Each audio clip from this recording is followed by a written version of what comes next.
జూబ్లీహిల్స్ నియోజకవర్గ ఉప ఎన్నిక ప్రచారం నేటితో ముగియనుంది. ఇవాళ సాయంత్రం మైకులు మోగబోనున్నాయి. జూబ్లీహిల్స్ ఉప ఎన్నిక పోలింగ్ 11వ తేదీన 14వ తేదీన కౌంటింగ్ జరగనుంది. ఈ ఎన్నికల పోటీలో మొత్తం 58 మంది అభ్యర్థులున్నారు. కాంగ్రెస్, బీఆర్ఎస్, బీజేపీ పార్టీల మధ్యనే ప్రధానంగా పోటీ ఉండనుంది. 17 రోజుల పాటు జూబ్లీహిల్స్ ఉప ఎన్నిక ప్రచారం కొనసాగింది.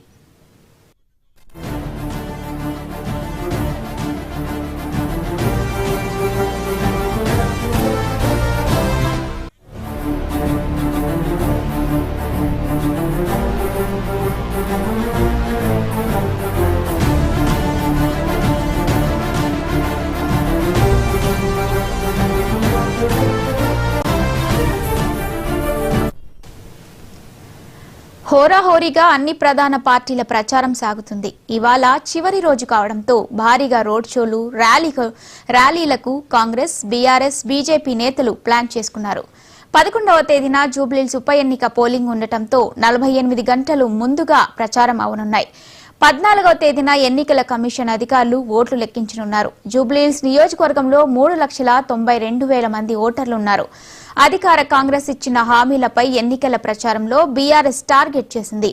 బాకీ కార్డుల పేరుతో గులాబీ నేతలు విస్తృతంగా ప్రచారం నిర్వహించారు.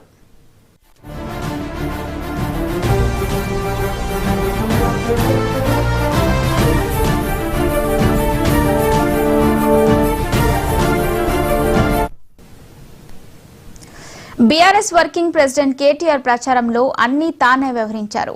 ఇక దీనిపై మరిన్ని అప్డేట్స్ మా కరెస్పాండెంట్ శ్రీనివాస్ అందిస్తారు.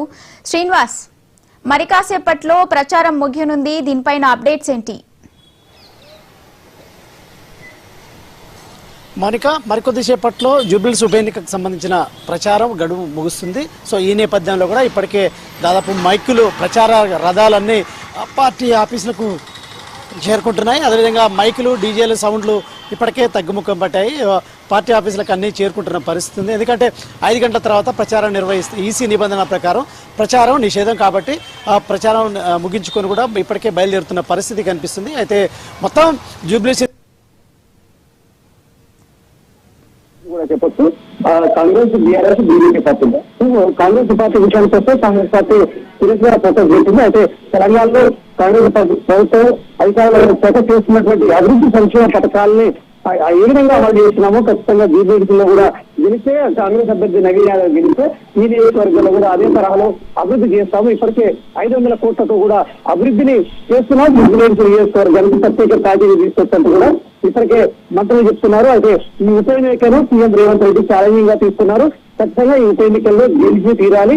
ఎందుకంటే ఈ ఉప ఎన్నిక ద్వారా ఖచ్చితంగా ఇటు స్థానిక సంస్థల ఎన్నికలకు వెళ్ళాలి, ఉత్సాహంతో వెళ్ళాలి. అదేవిధంగా రాబోయే జీహెచ్ఎంసీ ఎన్నికల్లో మెజారిటీ ఖచ్చితంగా మేయర్ సీటాన్ని కైవసం చేసుకోవాలని కాంగ్రెస్ భావిస్తున్న నేపథ్యంలో కూడా ఆ రకంగానే వ్యూహాలు రచించారు సీఎం రేవంత్ రెడ్డి.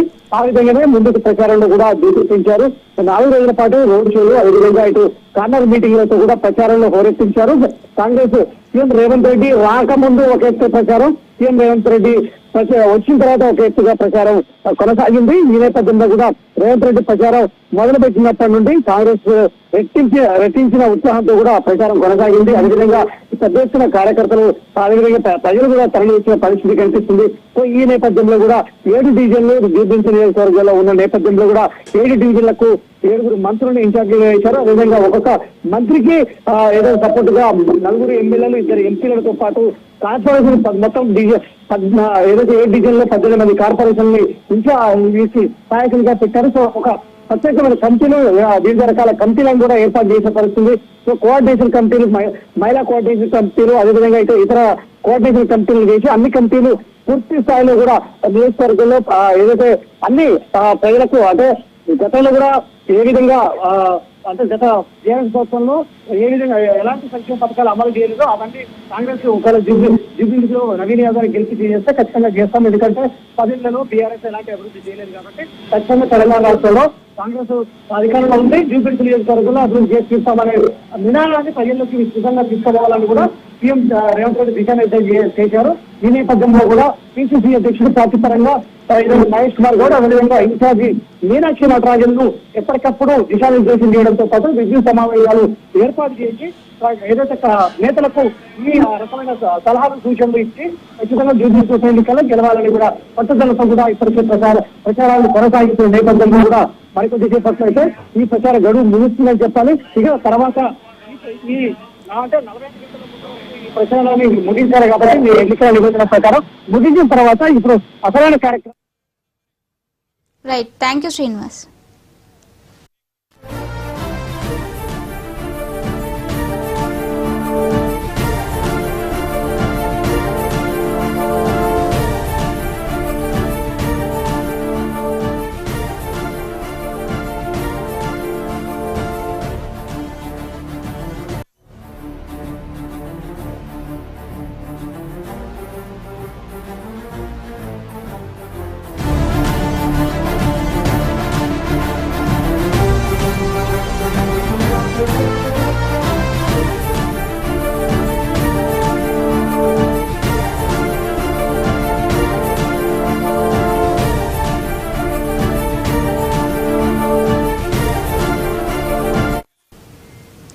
జూబ్లీహిల్స్ నియోజకవర్గ ఉప ఎన్నిక ప్రచారం నేటితో ముగియనుంది.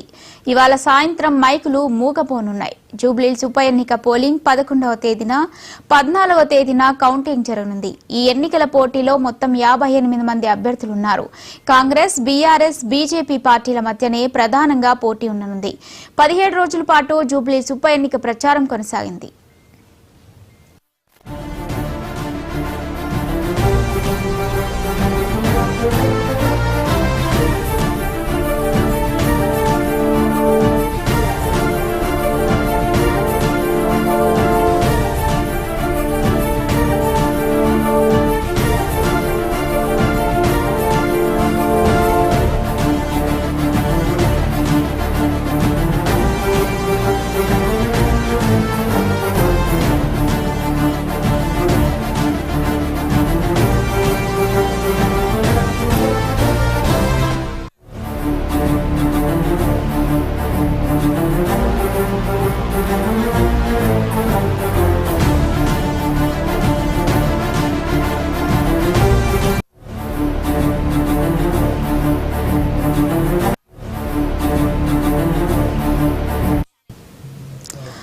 హోరాహోరీగా అన్ని ప్రధాన పార్టీల ప్రచారం సాగుతుంది. ఇవాళ చివరి రోజు కావడంతో భారీగా రోడ్ షోలు, ర్యాలీలకు కాంగ్రెస్, బీఆర్ఎస్, బీజేపీ నేతలు ప్లాన్ చేసుకున్నారు. 11వ తేదీన జూబ్లీహిల్స్ ఉప ఎన్నిక పోలింగ్ ఉండటంతో 48 గంటల ముందుగా ప్రచారం ఆపనున్నాయి. 14వ తేదీన ఎన్నికల కమిషన్ అధికారులు ఓట్లు లెక్కించనున్నారు. జూబ్లీహిల్స్ నియోజకవర్గంలో 3,92,000 మంది ఓటర్లున్నారు.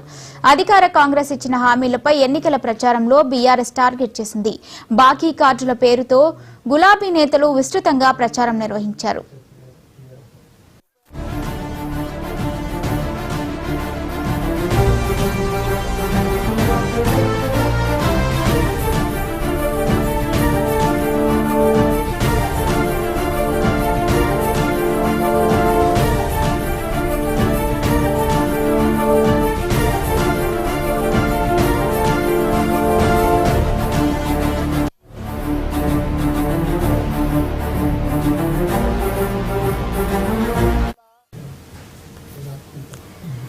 మహేష్ కుమార్ గౌడ్ మాట్లాడుతున్నారు. ఇప్పుడు ఆ లైవ్ చూద్దాం.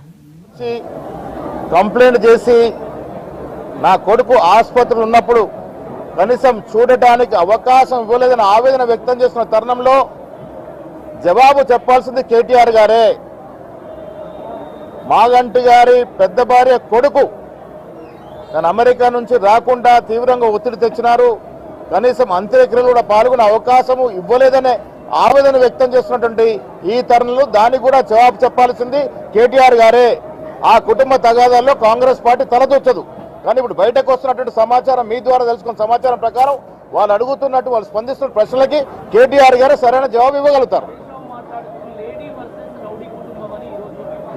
ఒక్క రౌడీ కేసు హరీష్ రావు గారు చూపిస్తే, ఒక్క రౌడీ కేసు హరీష్ రావు గారు మా నవీన్ యాదవ్ మీద చూపిస్తే మేము దేనికైనా సిద్ధమే. ఆ ఛాలెంజ్కి హరీష్ రావు కూడా సిద్ధంగా ఉండాలి.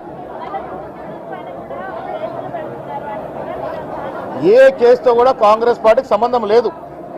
వారు ఏమైనా వయోలేట్ చేస్తే అక్కడక్కడ ఎలక్షన్ కమిషన్ కేసులు పెట్టిందో మాకు తెలియదు. కాంగ్రెస్ పార్టీకి కానీ పార్టీ ప్రభుత్వం కానీ సంబంధం లేదు.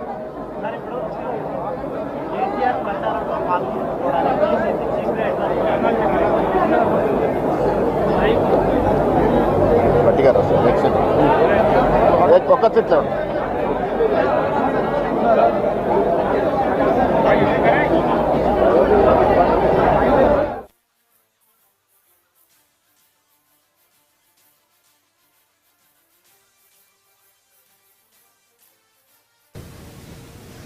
బీఆర్ఎస్ వర్కింగ్ ప్రెసిడెంట్ కేటీఆర్ ప్రచారంలో అన్ని తానే వ్యవహరించారు.